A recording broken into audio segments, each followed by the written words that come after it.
Hi friends, welcome to Fragrance of My Life. வரப்போகிற பண்டிகை ஸ்பெஷலாக நம்ம செய்ய போகிறது சிக்கன் பிரியாணி. கொஞ்சம் கூட குலையாமல் சிக்கன் பிரியாணி குக்கரில் எப்படி செய்கிறதுன்னு தான் நம்ம பார்க்க போகிறோம். குக்கரில் நம்ம பிரியாணி செய்கிறதால சட்டுப்புட்டுன்னு முடிஞ்சிடும் வேலை.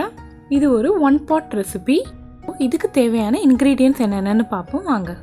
1/2 kilo chicken, 1/2 kilo basmati rice, 1/4 litre எண்ணெய், 4 பெரிய வெங்காயம், 3 மீடியம் சைஸ் தக்காளி, புதினா கொத்தமல்லி 1/2 கட்டு, தயிர் 1 கப்பு, 4 பச்சை மிளகாய், இஞ்சி பூண்டு விழுது 4 டேபிள் ஸ்பூன், பட்டை, ஏலக்காய், கிராம்பு, பிரியாணி இலை 1/2 டேபிள் ஸ்பூன், மிளகாய்த்தூள், உப்பு தேவையான அளவு. குக்கர் சூடானதும் எண்ணெய் ஊற்றிக்கோங்க. நீங்கள் நெய் ஊற்றணும்னு நினச்சிங்கன்னா எண்ணெயை கொஞ்சமாக கம்மி பண்ணிக்கிட்டு நெய் ஒரு 50 ml ஊற்றிக்கோங்க. எண்ணெய் சூடானதும் பிரியாணி இலை, பட்டை, ஏலக்காய், கிராம்பு ஒரு 30 செகண்ட் விடுங்க. இதோட எசன்ஸ் அந்த எண்ணெயில் இறங்கிடும். இப்போ நம்ம நறுக்கி வச்சுருக்க வெங்காயத்தை சேர்த்துக்கலாம். வெங்காயம் கொஞ்சம் வதங்கினதுக்கு அப்புறமா நம்ம பச்சை மிளகாயும் சேர்த்துக்கலாம். பச்சை மிளகாய் உங்கள் காரத்துக்கு தகுந்த மாதிரி சேர்த்துக்கோங்க. நான் 4 சேர்த்துருக்குறேன். நல்லா காரமாக சாப்பிட்றவங்க 5 பச்சை மிளகாய் கூட போட்டுக்கலாம். வெங்காயம் நல்லா வதங்கட்டும். வெங்காயம் வதங்குறதுக்கு முன்னாடி நம்ம எதையாவது போட்டோம்னா வெங்காயம் வதங்குறது அங்கேயே ஸ்டாப் ஆகிடும். ஸோ வெங்காயம் நல்லா வதங்கினதுக்கு அப்புறமா தான் நம்ம இஞ்சி பூண்டு விழுதை ஆட் பண்ண போகிறோம். இப்போது 4 டேபிள் ஸ்பூன் இஞ்சி பூண்டு விழுது சேர்த்துக்கலாம். பிரியாணியோட சுவையே பார்த்திங்கன்னா இந்த இஞ்சி பூண்டு கரெக்டாக போடுறதுல தான் இருக்குது.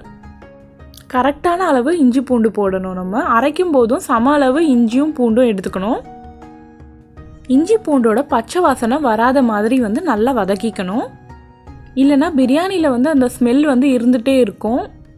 இப்போ இது நல்லா வதங்கிடுச்சு. நம்ம தக்காளியை சேர்த்துக்கலாம். 3 மீடியம் சைஸ் தக்காளி தான் சேர்த்துருக்குறேன். நம்ம தக்காளியை நிறைய சேர்க்க வேணாம். நம்ம தயிர் சேர்ப்போம். அதுவும் உங்களுக்கு புளிப்பு சுவை கொடுக்கும். தக்காளி அதிகமாக சேர்த்துட்டிங்கன்னா உங்களுக்கு தக்காளி சாதம் மாதிரி ஆகிடும். தக்காளி ஒரு 2 மினிட்ஸ் வதக்குனா போதும். அதுக்கப்புறமா மிளகாய்த்தூள் நம்ம போட்டுக்கலாம். 1/2 டேபிள் ஸ்பூன் மிளகாய்த்தூள் நான் சேர்த்துருக்கேன். இது நல்லா வதங்குற வரைக்கும் நான் இஞ்சி பூண்டை பற்றி இன்னொரு விஷயம் சொல்லிடுறேன். இஞ்சி பூண்டு அளவு நீங்கள் அதிகமாக போட்டுட்டாலும் என்ன ஆகும்னா உங்களுக்கு சம்டைம்ஸ் ஹோட்டல்லலாம் பிரியாணி சாப்பிட்டா உங்களுக்கு ஒரு ஃபீல் ஆகும் பாருங்கள். நெஞ்சு எரியிற மாதிரி இருக்கும். அந்த மாதிரி ஆகிடும். பிரியாணியை அந்த இஞ்சி பூண்டோட பச்சை வாசனை டாமினேட் பண்ணிடும். அதே மாதிரி கம்மியாக போட்டாலும் நல்லா இருக்காது. உங்களோட பிரியாணி டேஸ்ட்டாக வர்றதுக்கு இது ஒரு கீ பாயிண்ட் மாதிரி வச்சுக்கோங்க. தக்காளி நல்லா வதங்கினதுக்கு அப்புறமா தேவையான அளவு உப்பு, கறியும் நல்லா கழுவிட்டு இதில் சேர்த்துக்கலாம். இப்போ இந்த கறியில் இந்த மசாலா நல்லா பைண்ட் ஆகுற மாதிரி நல்லா கலந்து விட்டுக்கோங்க. கலந்து விட்டது அதுக்கப்புறமா புதினா கொத்தமல்லியை சேர்த்துக்கோங்க. புதினாவோட கொத்தமல்லி கொஞ்சம் அதிகமாகவே சேர்த்துக்கோங்க. இந்த சிக்கனில் இந்த மசாலா நல்லா இறங்கணும். ஸோ நீங்கள் கொஞ்சம் நல்லா வதக்கிக்கோங்க. ஒரு 2 to 3 நிமிஷம் நீங்கள் வதக்கினா போதும்.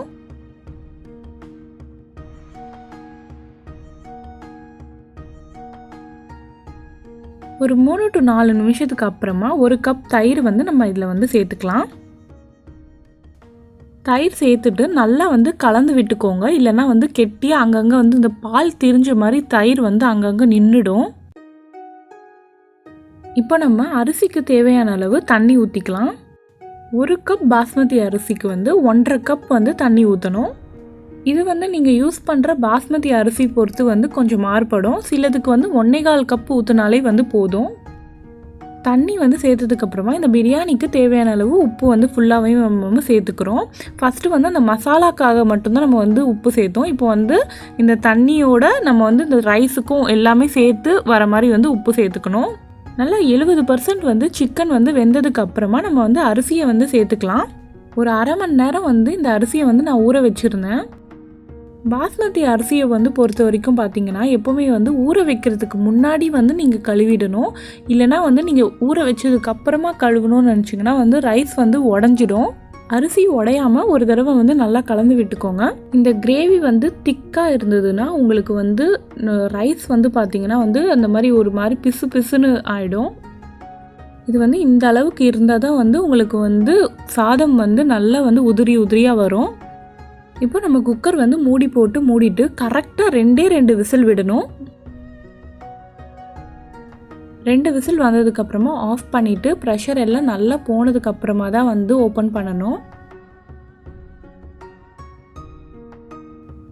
கமன்னு பிரியாணி வந்து ரெடி ஆயிடுச்சு. குக்கரில் செய்கிற எந்த சாதமாக இருக்கட்டும் உடனே வந்து நீங்கள் எடுக்கக்கூடாது. ஒரு 5 மினிட்ஸ் வந்து அப்படியே விட்டுட்டு அதுக்கப்புறமா வந்து நீங்கள் வந்து எடுங்க. அதாவது குக்கர் மூடி ஓப்பன் பண்ணதுக்கப்புறமா ஒரு 5 மினிட்ஸ் வந்து விட்டுடணும். அதுக்கப்புறமா வந்து நம்ம எடுக்கணும். இப்போது சாதத்தை எடுக்கும் போதும் பார்த்திங்கன்னா நடுவுலேருந்து எடுக்காமல் இந்த மாதிரி சைட்லேருந்து எடுக்கணும். அப்போ தான் வந்து நல்லா குலையாமல் வரும்.